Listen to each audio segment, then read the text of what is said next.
Thèse 262e. Une espèce naît, un type se fixe et se fortifie à travers le long combat qu'il soutient contre des conditions à peu près uniformément défavorables. Inversement, l'expérience des éleveurs nous apprend que les espèces qui reçoivent une nourriture plus qu'abondante et sont l'objet d'un surcroît de soins et de ménagement tendent aussitôt à s'éloigner très fortement de leur type en produisant un grand nombre d'anomalies et de monstruosités, de vices monstrueux aussi. Considérons maintenant une communauté aristocratique, une cité de la Grèce antique, ou Venise par exemple, comme une institution, volontaire ou non, ayant pour but la sélection de l'espèce humaine. On y trouve côte à côte des hommes livrés à eux-mêmes, qui veulent faire triompher leur espèce, le plus souvent parce qu'ils y sont obligés, s'ils ne veulent pas courir le risque d'être exterminés. Les soins, la surabondance, les protections qui favorisent la diversité n'existent pas.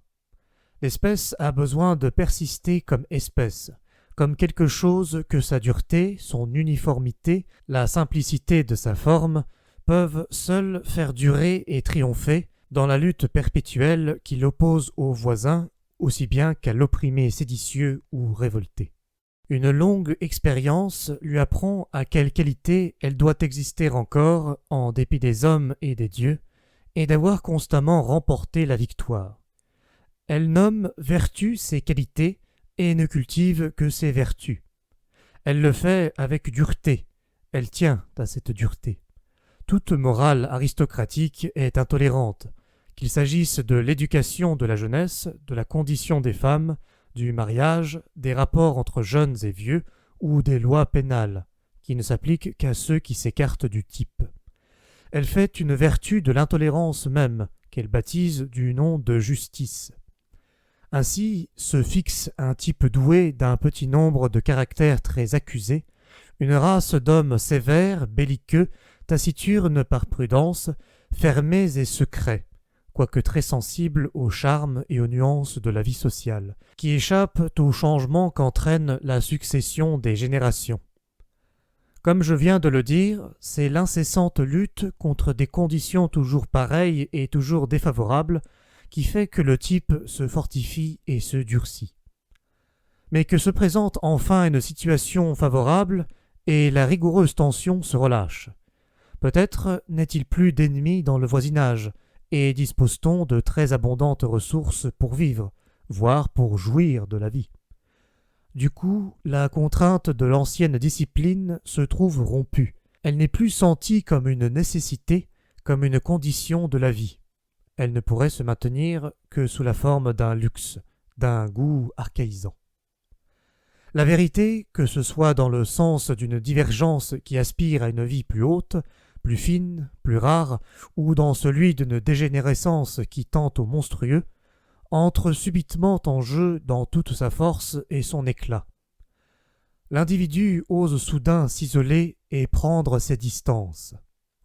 À ces tournants de l'histoire apparaît une prolifération multiple qui tient de la forêt vierge et dont les manifestations se mêlent inextricablement. Une sorte de rythme tropical dans l'impétuosité de la croissance, une lutte meurtrière née d'égoïsmes sauvagement antagonistes aux heures d'explosifs qui s'affrontent pour le soleil et la lumière dans un conflit sans bornes, sans frein et sans ménagement que la morale antérieure ne vient plus tempérer.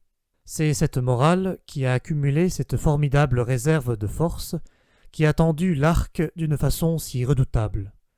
Maintenant, elle est dépassée. Le point dangereux et inquiétant est atteint lorsque la vie plus élevée, plus complexe et plus ample s'aventure au-delà des normes de la morale ancienne. L'individu est alors contraint de se donner ses propres lois, de découvrir les procédés et les ruses qui lui permettront de se conserver, de s'élever et de se libérer. Alors surgissent de nouveaux pourquoi et de nouveaux comment. Il n'est plus de formule commune. L'incompréhension s'allie étroitement au mépris. La déchéance, la corruption et les plus hautes aspirations tissent entre elles d'horribles liens. Le génie de la race déborde de toutes les cornes d'abondance du bien et du mal.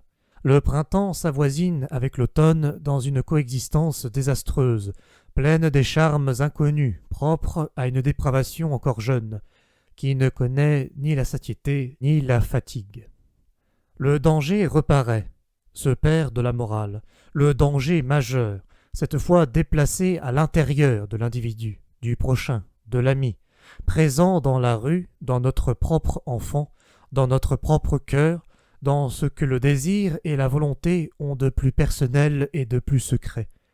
Que prêcheront les philosophes de la morale qui paraissent à ce moment, du fond de leur retraite où ils se tiennent à l'écart des événements, ces observateurs perspicaces découvrent que la société court à sa fin, que tout se corrompt et engendre la corruption autour d'eux, que rien ne dure jusqu'au surlendemain, à l'exception d'une sorte d'hommes, les médiocres incurables.